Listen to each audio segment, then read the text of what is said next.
Hi అండి, welcome to Gayatri వంటలు. ఈరోజు విరిగిపోయిన పాలతో ఒక వంటకం చెప్తున్నాను. పాలు విరిగిపోతే ముందుగా దాన్ని తోడుచొక్క వేసుకుని పెరుగు చేసుకోవాలి. విరిగిపోయిన పాలు మనకి ఎప్పుడు ముక్క ముక్కలుగా ఉంటుంది. అలా ముక్క ముక్కలుగా లేకుండా గ్రైండర్లో వేసుకొని ఇలాగా సాఫ్ట్గా గ్రైండ్ చేసుకోవాలి. ఏమైనా ఎక్స్ట్రా వాటర్ ఉంటే ముందుగానే వాటర్ తీసేసుకుని ఆ తర్వాత మిగిలిన పెరుగుతో మనం గ్రైండ్ చేసుకుంటే ఇలా సాఫ్ట్గా వస్తుంది. సో ఇప్పుడు మనకు కావాల్సింది ఏంటంటే ముందు ఒక గిన్నె తీసుకుందాము.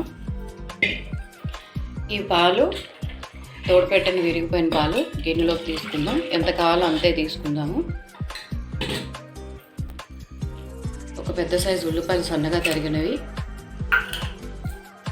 దానికి సరిపడా ఒక స్పూన్ జీలకర్ర, అలాగే దానికి సరిపడా ఒక పెద్ద స్పూన్ ఉప్పు, అలాగే కలర్ కోసం పండిపోయిన మిరపకాయలతోటి కారం కలర్ఫుల్గా కనిపిస్తుంది. ఇప్పుడు దీంట్లోకి మనము ఆడించి పెట్టుకున్న బియ్యం పిండిని కలుపుకోవాలి. మనకి పెరుగు ఎంత ఉందో దాన్ని బట్టి చూసుకుని బియ్యం పిండి వేసుకుని చక్కగా కలుపుకోవాలి.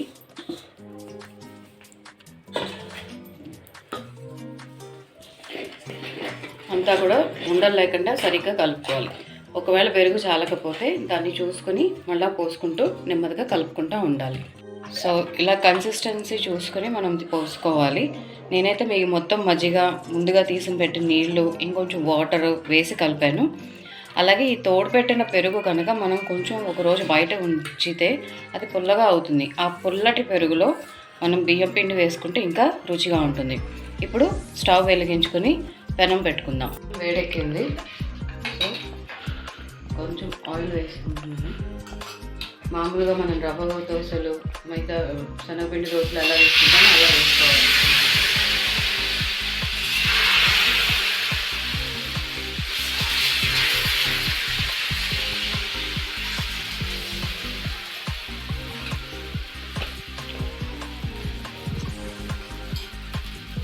సిమ్లో పెట్టుకుని ఇలాగ స్లోగా కాల్చుకుంటే మనకి అట్టు కూడా నీట్గా వస్తుంది, చక్కగా కాలుతుంది. ఇప్పుడు ఇలా రెండో వైపు కూడా ఫ్లిప్ చేసుకొని కాల్చుకోవాలి.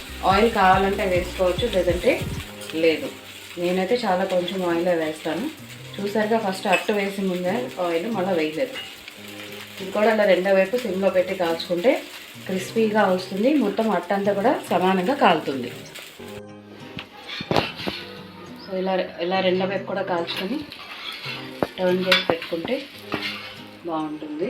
ఇలా సిమ్లో కాల్చుకొని సర్వింగ్ ప్లేట్లో తీసుకొని కొబ్బరి పచ్చడితో కానీ, టొమాటో పచ్చడి కానీ, పల్లీ చట్నీతో కానీ దేంతో అయినా బాగుంటుంది. అంతేనండి, విరిగిపోయిన పాలతోటి పెరుగు చేసుకొని దాన్ని పుల్లగా చేసుకొని ఇలా బియ్యం పిండి అట్లు వేసుకొని తింటే చాలా బాగుంటుంది. దీన్ని పుల్లట్లు అని కూడా అంటారు. మామూలుగా అయితే పులిసిపోయిన మజ్జిగతో చేస్తారు. నేనైతే ఇలా విరిగిపోయిన పాలతో కూడా చేస్తాను. అంతేనండి. ఈ పుల్లట్లు కనుక మీకు నచ్చినట్లయితే లైక్ చేయండి, షేర్ చేయండి. Thank you.